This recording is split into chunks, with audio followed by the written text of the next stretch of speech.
Nuestro invitado de hoy es veracruzano. Cursó la licenciatura en Derecho en la Universidad Nacional Autónoma de México, donde se tituló con mención honorífica y obtuvo su maestría en Derecho en la Universidad de Harvard. Posee un diplomado en Mercadotecnia Política por el ITAM. Ha fungido como presidente del Consejo Latinoamericano de Derecho Internacional. Ha dictado conferencias sobre derecho constitucional, elecciones, sistema político mexicano y medios de comunicación en diversos foros internacionales. Es autor de 3 libros: Un país para todos, el sistema político mexicano del siglo XXI; Las palabras de Casandra, historia del futuro del Estado mexicano; y Piel adentro, todos editados por M.A. Purrúa. En el ámbito empresarial es actualmente presidente y director general de PCN Consultores. Ha participado en más de 140 campañas electorales, incluidas 3 presidenciales, gubernaturas, Senado, diputaciones federales y alcaldías, con un porcentaje de victorias mayor al 90%. PCN Consultores obtuvo el premio RID Latino 2019 a Mejor Firma de Comunicación Política. Hoy con nosotros, Fernando Vázquez Rigada. Mi querido Fernando Vázquez, me da muchísimo gusto saludarte este día y preguntarte, ¿y tú cómo estás? Estoy muy bien, Julio, muy honrado y muy feliz de estar compartiendo este espacio contigo y por supuesto a todos los que nos siguen. ¿Y tú cómo estás? Pues yo estoy muy bien, también muy contento de reencontrarme contigo, te tengo gran afecto, gran admiración, te sigo en todo lo que publicas y por lo regular en lo que haces. Y bueno, pues, siempre disfrutando también de tu presencia a través de ese humor jarocho y veracruzano que sale en todo momento que hay un buen encuentro contigo. Muchas gracias, Julio. Pues, igualmente muy contento pues, arrancando este año que va a ser creo que un año decisivo para el país. Desde aquí nos jugamos muchas cosas, no simplemente para este año o el año que sigue, sino creo que lustros o quizá décadas es lo que nos estamos jugando este año. Así es, mi querido Fer, justamente por eso el motivo de esta conversación. La verdad es que eres un hombre que lleva de manera muy clara el pulso del país y este 2023 tiene retos importantes. Algunos de ellos son el contexto de México en el mundo, como se vio ahora con la reciente cumbre de Norteamérica, en donde vinieron 2 personajes muy importantes, el primer ministro de Canadá, el presidente de los Estados Unidos. Está el tema del INE y su supervivencia, que es un tema que yo creo nos ocupa a todos. Las elecciones de Domex, con un padrón de más de 17 millones de electores, que esto equivale a 10 estados de nuestro país más o menos. Y bueno, finalmente también un año en el que estamos iniciando con un pronunciamiento por el señor rector de la UNAM respecto a qué se va a hacer con la ministra bajo sospecha y esa famosa tesis, si fue o no fue plagiada. Pero eso es lo de menos, creo ya, con todo el lodazal y lo que se ha dicho al respecto.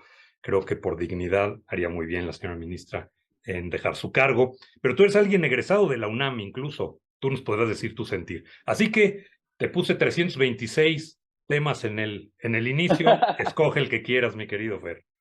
No, muchísimas gracias. Vamos a darle un repasón si quieres. Me parece que sí, efectivamente.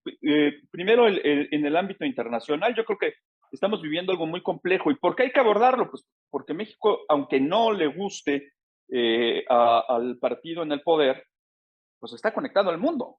A ver, evidentemente, y lo que pasa, por ejemplo, en Rusia y Ucrania tiene un impacto en México.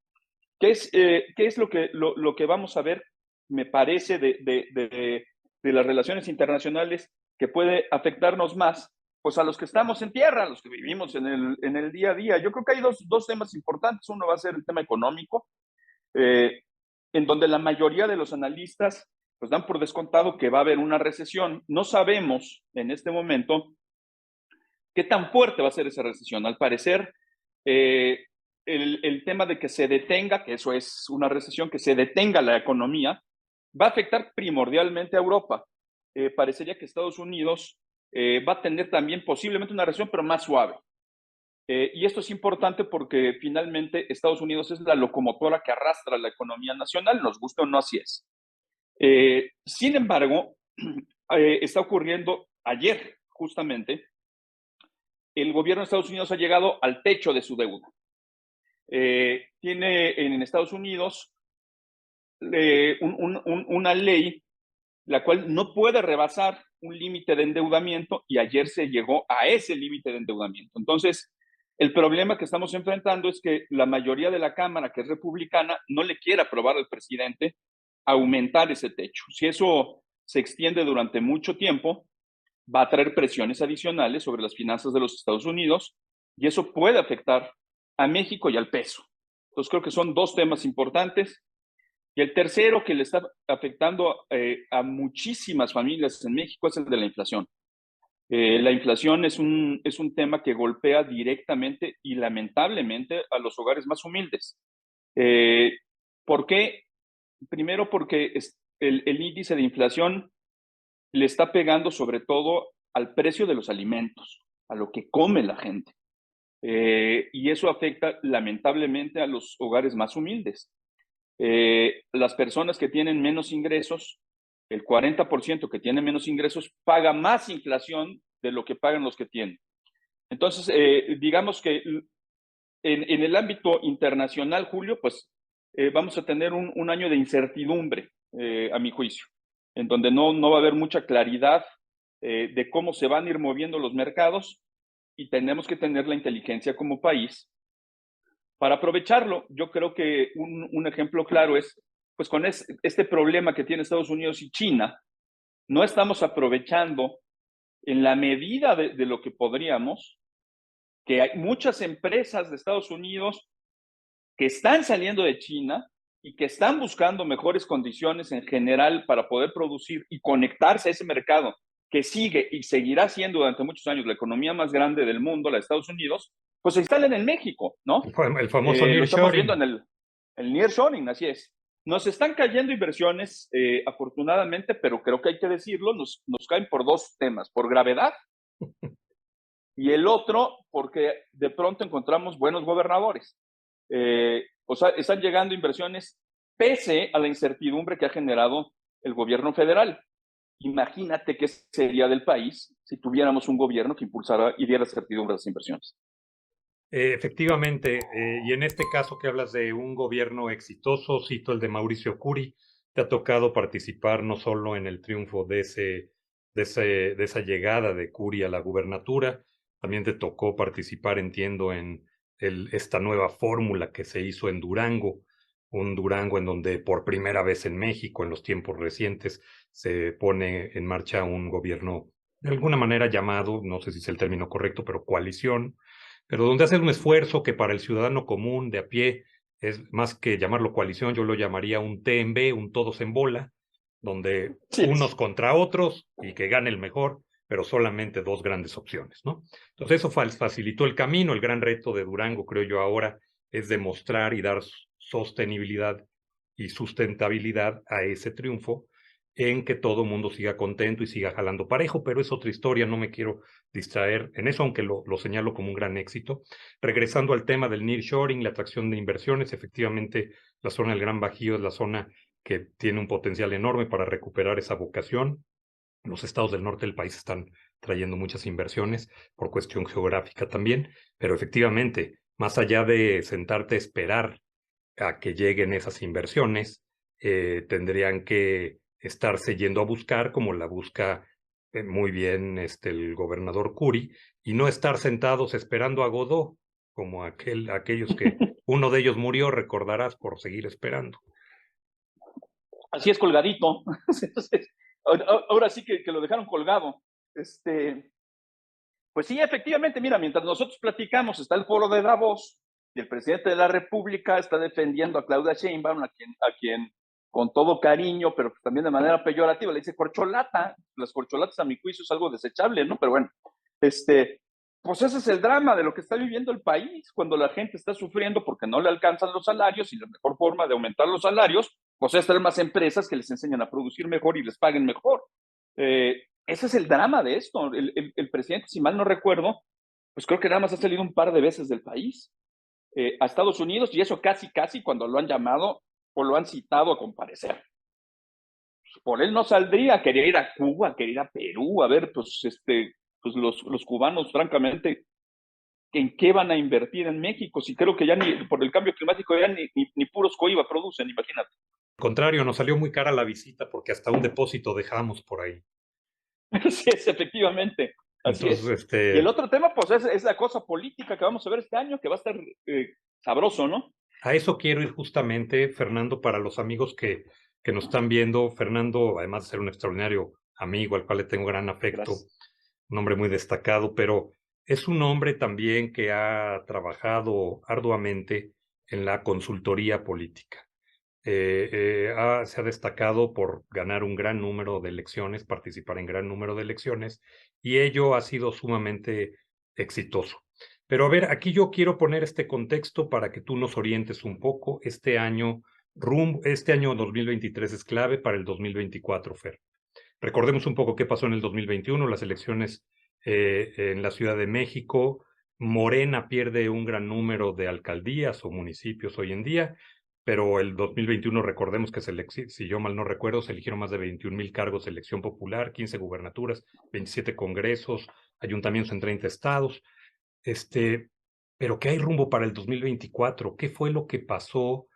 Fer, me llama mucho la atención, se recuperan alcaldías en la Ciudad de México, una gran decepción, entiendo yo, por parte de Sheinbaum y de Morena en la ciudad. Claro, una ciudad que lee mucho, que está muy politizada, pero ¿qué pasa rumbo al 2024, mi querido Fer? Mira, yo creo que es muy interesante lo que está ocurriendo. Muchas gracias, además, por tus palabras. Las aprecio mucho viniendo de alguien que, además, hay que decirlo, el padre del concepto del gran Bajío, pues eres tú. Digo, Gracias.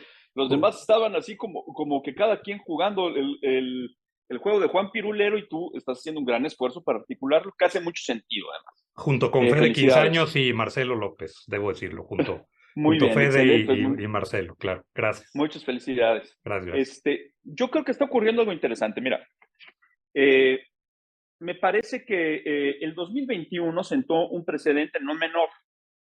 Digamos que por primera vez se hizo este gran esfuerzo por articular una alianza, como dices tú, de todos en bola, para enfrentar a Morena. ¿Por qué se tuvo que ir en alianza amplia? Que en un principio a la gente le sonaba un poco raro, y lo era. A ver, el PRD, que surge de un desprendimiento del PRI, aliado con el PRI. Y el PAN y el PRI, que han sido enemigos históricos, el PAN surgió para enfrentar al PRI, unidos.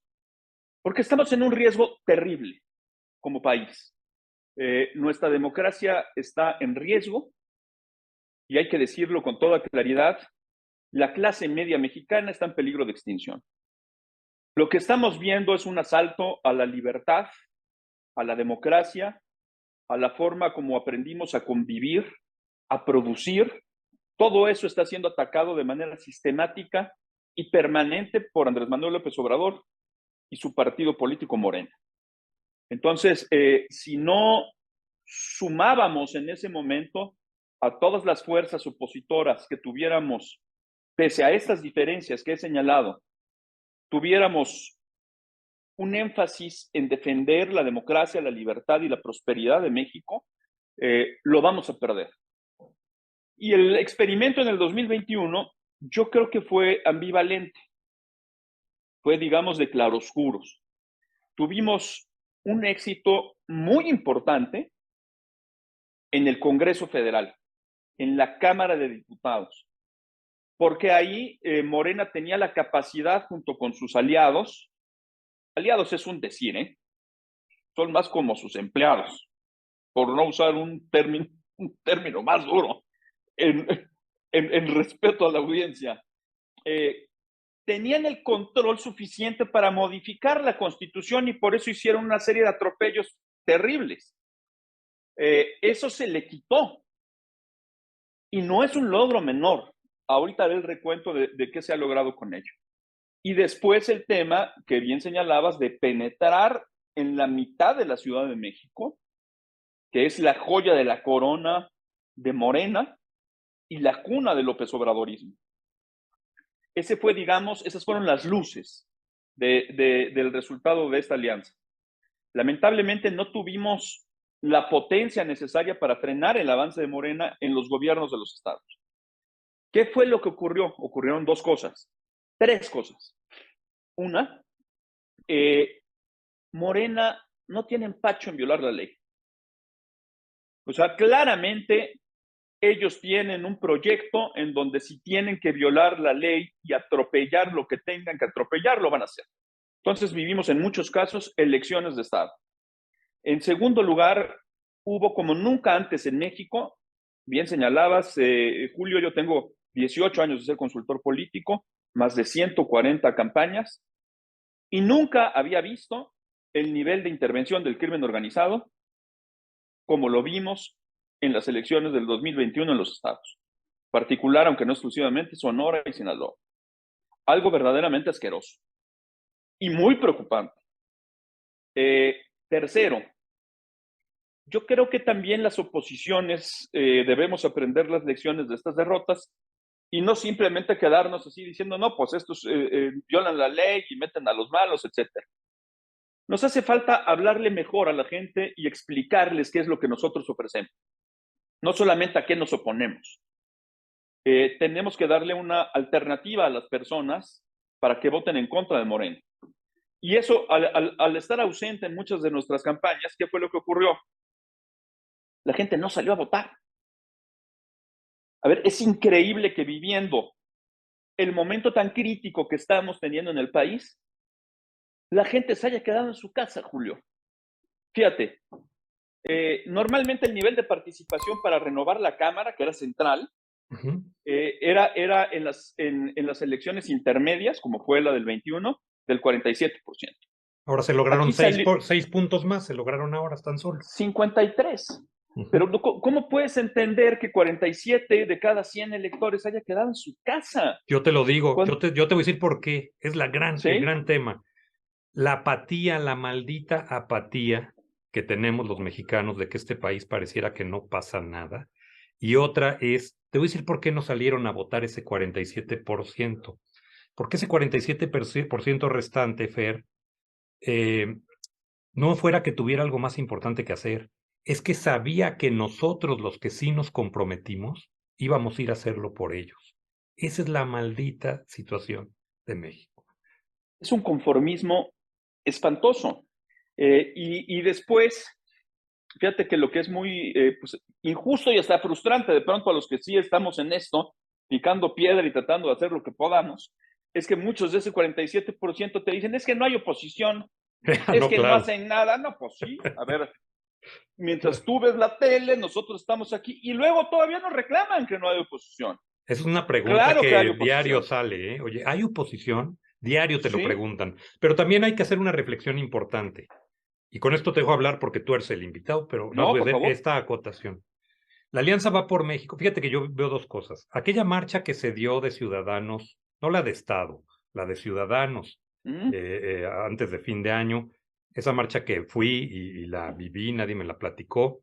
También yo creo que debería de haber sido una marcha donde ese mensaje no fue exclusivamente en favor del INE. Estoy totalmente a favor que se defienda el INE, pero también fue un gran llamado de atención a los partidos políticos. Mira, Sin Fer, duda. lo que estamos viendo ahorita, la Alianza va por México. Los dos dirigentes de PAN y PRD hicieron pedazos al hito y en las últimas semanas, ahora, revivieron aquella divertida película de Almada para tres de Paul Mazursky, que narra la historia de tres personajes atípicos que se ven envueltos sin pretenderlo en un triángulo amoroso. Se metieron a la cama con el propio Alito y ahora regresan con los ciudadanos a convencernos de su orgásmica experiencia y donde la congruencia es una divisa solo de oportunidad. Entonces, yo digo, los partidos deben volver a la generosidad, a la empatía, a la congruencia, a la humildad. Los partidos te rechazan como ciudadano, como cadenero de antro, y luego quieren ir por ti el día del voto. Yo creo que aquí hay un gran llamado para los partidos políticos también. Sin duda alguna. Mira, déjame hacerte dos reflexiones. Primero, efectivamente, claramente tenemos un sistema de partidos que está en crisis, en agonía. Eh, Esperemos que no sea esta agonía terminal, porque sí los partidos se requieren para fortalecer la democracia. El problema es que no, lo que necesitamos son partidos, pero no estos partidos. Esa es una gran diferencia. Y hago alguna reflexión. El PRI duró 75 años, bla, bla, bla. Muy bien, es cierto. Pero el PRI, contra la idea común de que era una dictadura perfecta. La verdad es que era un partido muy gelatinoso durante muchos años y lograba establecer conexiones con sectores de la población y los iba cooptando y los iba sumando. Por eso no tenía ideología el PRI, porque si había en Oaxaca un movimiento de izquierda, lo sumaba. Y si había en el Bajío unos empresarios, lo sumaba. A ver, era un partido bastante mañoso. Cuando se cerró, por ahí de la época de Díaz Ordaz, es cuando revienta el sistema y empieza esta larga agonía. El PRD, acuérdate cómo surgió. El PRD surge primero de una ruptura del ala, digamos, progresista del PRI, pero Cárdenas y toda esa izquierda son capaces de declinar en favor de una idea mayor, que es fundar el PRD, sin estar a favor o en contra de ninguna de esas ideologías. Es simplemente un hecho histórico. Eberto Castillo declina en favor de la candidatura de Cárdenas, Rosario Ibarra, en fin, todo ese espectro es lo suficientemente generoso para entender que el que en ese momento tenía la posibilidad de triunfar era Cuauhtémoc Cárdenas, y casi lo logran, con un ejercicio de generosidad. Y el PAN, a ver, el PAN, recuerden que en el 76 ni siquiera pudo nominar candidato a la presidencia de la República, el PAN. Claro. Por eso López Y Portillo se va solito, ¿no? se va solito y tiene hasta el cinismo de decir, Pero hace si hubiera votado campaña, a mi mamá, Claro, sí, hace campaña, si hubiera votado a mi mamá, ganó. claro. Así de cínico era. Pero ¿qué hace entonces el PAN? Ustedes lo han vivido muy bien en el Bajío, yo lo viví en Veracruz. Abre sus puertas al sector empresarial. Y cuando se suman todos esos afectados de las grandes crisis económicas, le inyectan una vida al partido. El PAN no sale competitivo de sus doctrinarios, que son importantes. Sale cuando se abre a la sociedad y se meten las clases medias, se meten los empresarios con una idea de país. Eso mismo es lo que estamos viviendo en este momento, una cerrazón enorme que comparto contigo. Dicho esto, yo creo que estamos viviendo un buen momento para las oposiciones. Y déjame darle a la audiencia una inyección de optimismo. Claro, venga. Yo creo, y tú tocaste el punto central, el país y esta nueva dinámica que yo observo empieza a florecer en la marcha del 5 de noviembre. Esa marcha, que es puramente ciudadana, se repite en más de 60 ciudades del país por generación espontánea. Yo tengo el honor de ser también uno de los 12 consejeros del Comité Ejecutivo de Unidos, que es el conglomerado de organizaciones de la sociedad civil que convocan, y se los puedo decir, a ver, ya no se sabía quién estaba convocando en muchas ciudades. Y no se puede tener una mejor noticia que eso, porque quiere decir que ya la sociedad solita estaba diciendo vamos a salir a marchar, y por primera vez hubo una causa, ¿no? Y esa causa convocó a millones de manera natural. Ese fue el despertar de la sociedad civil que yo espero que sea permanente. Y tenemos que hacer un esfuerzo como sociedad para que permanezca esta efervescencia y lo logremos. Los partidos efectivamente como que de pronto se querían sumar y no los dejamos. No, pues espérate, pues esta fiesta es mía, ¿cómo? Sí, sí, ¿No? claro. Ya querían partir el pastel, espérate, ¿no? El vals, bailar el Así vals. es. Sin embargo, esto, Julio, creo que tuvo un efecto importante con todos los defectos que yo comparto contigo y que creo que con todos los que nos están viendo, de Alito. Los obligó a los del PRI a decir yo voy a votar en contra. Porque se estaban haciendo tarugos. Sí, sí, sí, bueno. ¿No? Algo le entienden, algo le entienden. Algo le entienden y estaban ahí como que sí, como que no, con declaraciones raras. Y después de la marcha tuvieron que salir y decir vamos a votar en contra de la reforma constitucional y vamos a defender al INE. Entonces, a ver, no es menor, y ahí viene el resultado o la consecuencia del resultado del 21. Haber frenado la muerte del INE en el Congreso por la fuerza de los votos es otro logro inmediato posterior a la marcha. Totalmente. Importantísimo. Ah, inédito. eh, inédito, y que logra forzar al presidente a desnudarse y decir, va el plan B. ¿Por qué? Por mis chicharrones, porque aquí mis chicharrones truenan. Tercer momento importante, la Corte. Esto que estamos viendo dentro de la Suprema Corte de Justicia, en donde la preferida del presidente, esposa de uno de sus principales financiadores, beneficiarios de las licitaciones y obras que adjudica el gobierno federal y el gobierno de la Ciudad de México, es exhibida y es derrotada por un grupo mayoritario de ministros que dicen, tú no pasas, y nombran a una ministra de carrera. Y entonces se preserva la presidencia independiente de la Suprema Corte de Justicia. Algo central, importantísimo, por dos motivos, porque ahí se van a resolver muchos de los juicios importantes. Un ejemplo rapidísimo para no distraernos, pero ayer invalidaron una ley electoral de Tabasco que eliminaba a los plurinominales, que son todos de oposición. Así es. Y la Corte dijo, no, eso no va, para abajo, vámonos. Así de importante es. Y segundo, porque nos vuelve a demostrar a todas y a todos los mexicanos que López Obrador puede ser derrotado. Desde luego que El puede mismo, ser. claro, el mismo día surge también la renovación del Tribunal de Justicia Administrativa, en donde también quería meter mano, y tampoco logra imponer a su candidato. Y sale un candidato que es de carrera, y déjenme decirle lo importante que es, porque esto casi no se ha analizado. El 80% de las acciones legales que se interponen contra el gobierno federal terminan en ese tribunal. Así de importante es. Y logramos mantener también la independencia de ese órgano.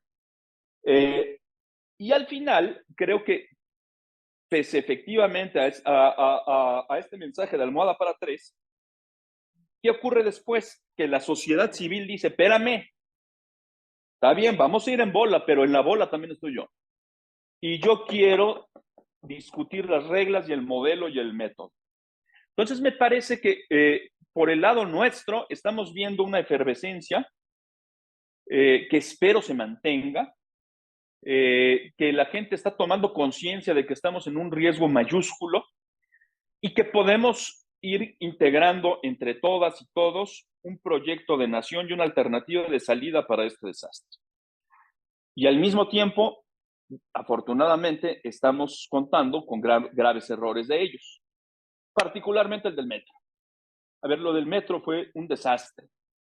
El manejo de la crisis de Yasmín Esquivel ha sido asqueroso. Es que A alguien ver, algo, hubiera tomado la palabra para pedirles que no les ayudaran, mano. Oye, no me claro, ayudes, mano. así. A ver, Julio, tú y yo algo le entendemos a la comunicación. Agarraron el manual de cómo atender una crisis y lo hicieron todo al revés. Claro, empezaron de atrás para adelante. Claro. Sí, y es un desastre. Y luego metieron a la fiscal de la Ciudad de México pegada a la corcholata mayor y la exoneró en 2 horas y luego tuvo que salir, que siempre no. A ver, No, no. desastroso. Hay desesperación y las encuestas revelan que esto se está cerrando. Entonces hay que tener optimismo porque este año es definitorio. Hay un tema que me interesa, Fer, tratar, preguntarte más que tratar, consultarte. ¿Morena existe? ¿Morena es solamente Andrés Manuel López Obrador para muchos de nosotros? ¿O Morena es un archipiélago de corrientes ideológicas que por sí Es solos se autodestruyen? O porque yo, mi pensamiento es claro. Si tú, y a ver, volvemos a hablar de mercadotecnia política, volvemos a hablar de comunicación estratégica. Claro, si yo le pego el símbolo de Morena a Andrés Manuel López Obrador y a su liderazgo, pues obviamente que va a salir sumamente alto. Pero si yo esa misma etiqueta, calcomanía, gafete o como le quieras llamar, playera, se la pongo a otros muchos de su equipo y de su gente, no te mueve la aguja, ni la pasión, ni la emoción, absolutamente nada, y sí te genera una cantidad de rechazo. Por otro lado, ya ahora, con el tiempo, rumbo al 24, ya va a haber ayuntamientos, muchos del país y gubernaturas, que han probado la calidad y el resultado de trabajo de gobernantes emanados de Morena. Veracruz es un estado que es una joya, Dios mío. Podría ser el ejemplo aquí en China, pero hay muchos otros. Entonces yo creo que la gente ahí, esta parte que estoy comentando, Morena realmente tiene la fuerza sin aparecer Andrés Manuel López Obrador en la boleta. Mira, yo creo que no. A ver, Morena es un partido político, hay que decirlo. Y debemos reconocer algo, creo que es muy importante. Estamos enfrentando a un líder, que es Andrés Manuel López Obrador, Que que es muy listo, ¿eh? nadie le quita esa audacia, pero también reconozcamos el bono que le regalamos los ciudadanos que no hemos entendido, que hablar del todo el día es engordarle no nada más el ego, que la kriptonita de un ególatra sería ignorarlo.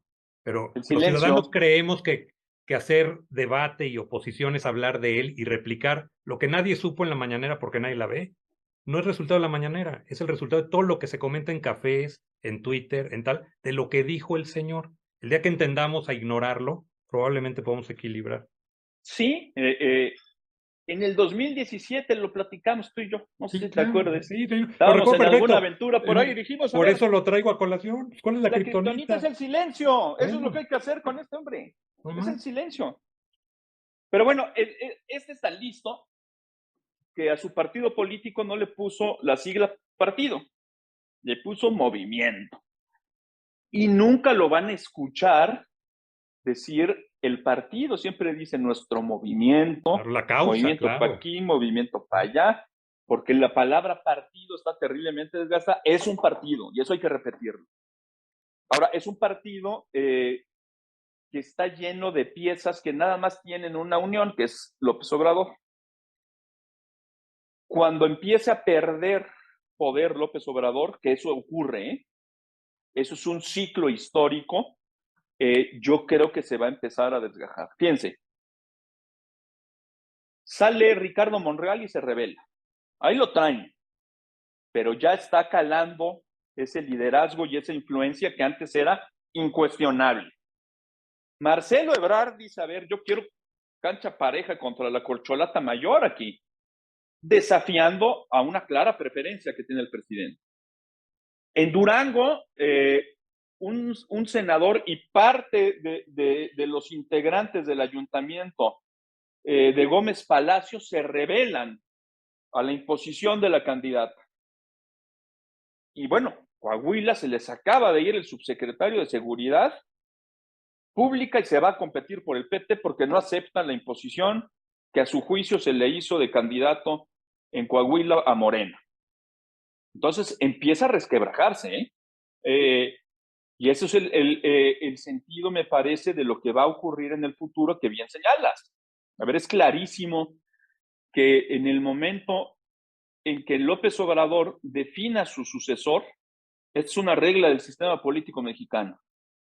El momento de mayor poder del presidente es cuando nomina a su sucesor y a partir de ahí empieza un declive así. Claro, la caída es Ahí vamos a ver, estrepitosa. Claro. estrepitosa. Y una cosa va a ser una serie de candidatos con López Obrador en campaña como en el 18 o como en el 17 Delfina.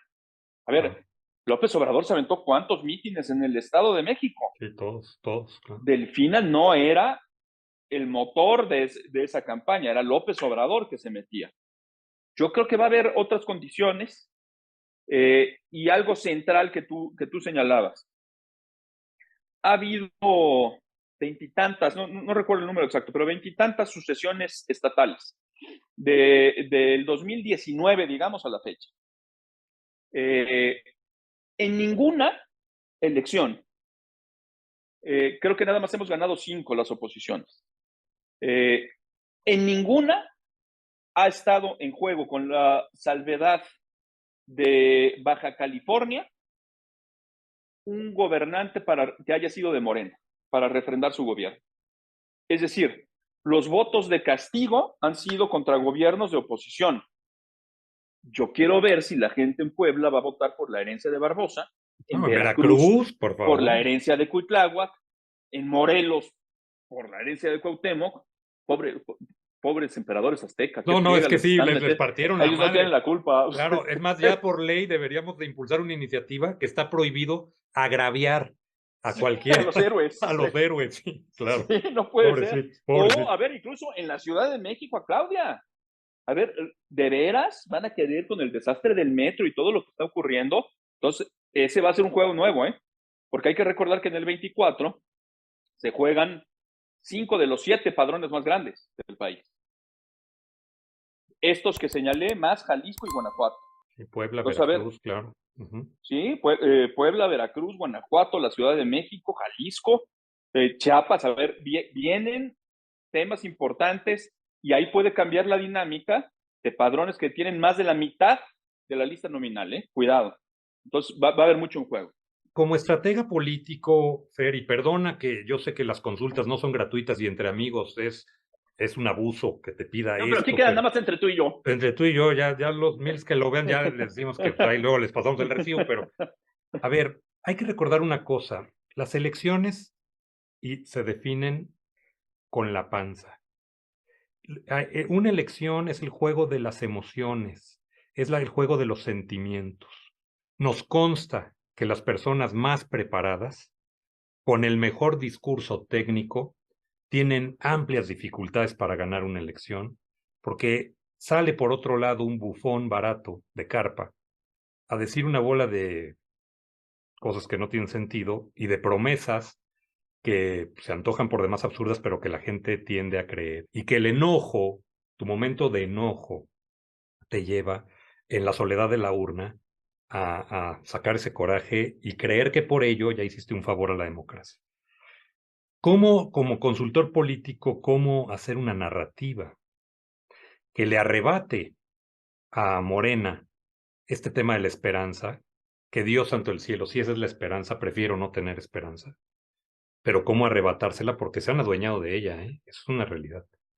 Y cómo volverla al cauce de que estos sentimientos y estas emociones te hagan voltear a ver sin panza opciones. Una sería pedir perdón de muchos de los involucrados, pero estoy pidiéndolo por mucho, pero en fin, tú eres el experto. Creo que sí, mira, yo creo que hay dos planos que se deben mover, o dos públicos objetivo, y va a haber un plan. El plano general de la elección, a mi juicio, para cómo va el país, hay que recordar que las elecciones no son hoy, ¿eh?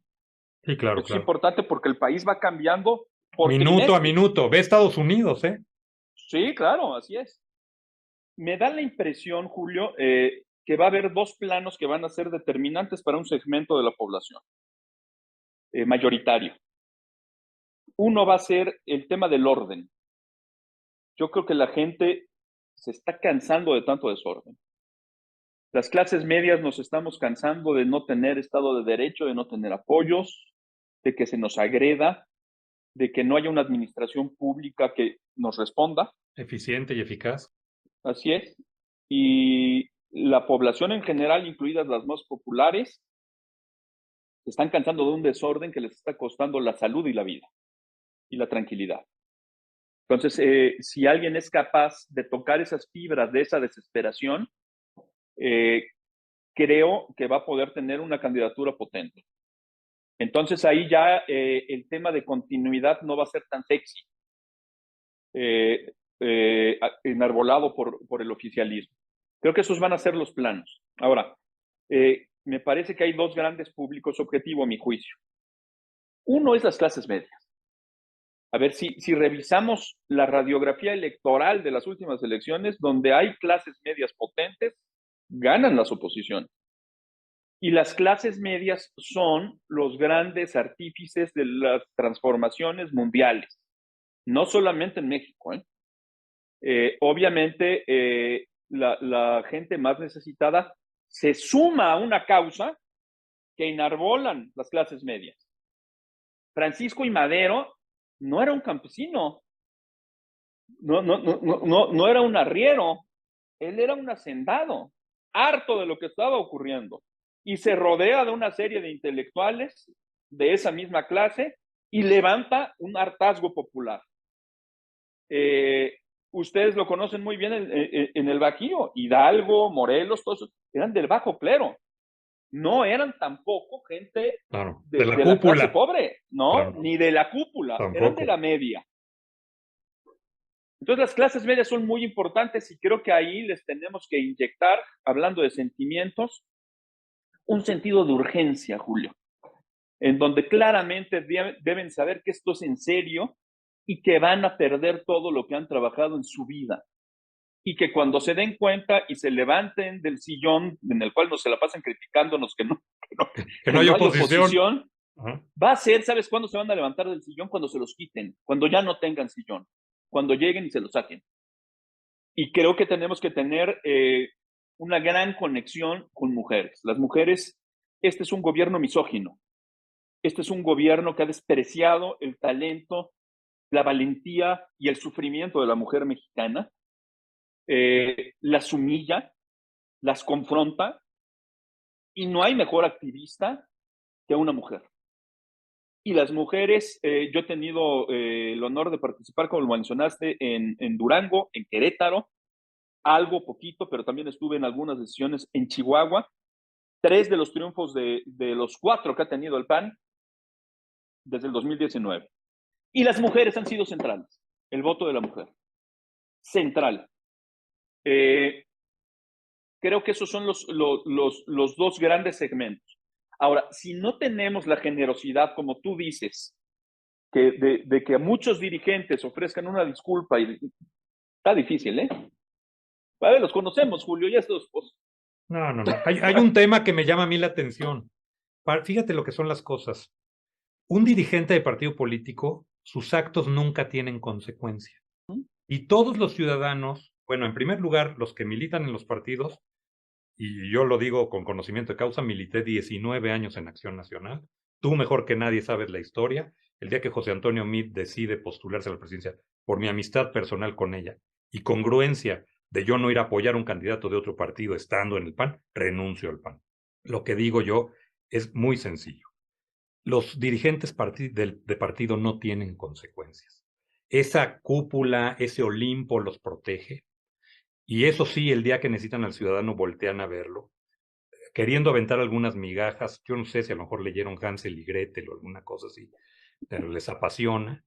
Y luego el ciudadano sí tiene consecuencia de las decisiones que toman esos dirigentes. Y la nobleza del ciudadano y la necesidad y la urgencia le hace al ciudadano votar por el menos malo que no por uno bueno y estar ahí. Esa es la gran tragedia. Pero yo te preguntaría una cosa, mi querido Fer. ¿La democracia es cara o va a ser más caro perder la democracia? yo creo que es clarísimo y yo siempre he alertado eso. La democracia más cara es la que se pierde. Y estamos a 2 años de perderla y perderla para siempre, ¿eh?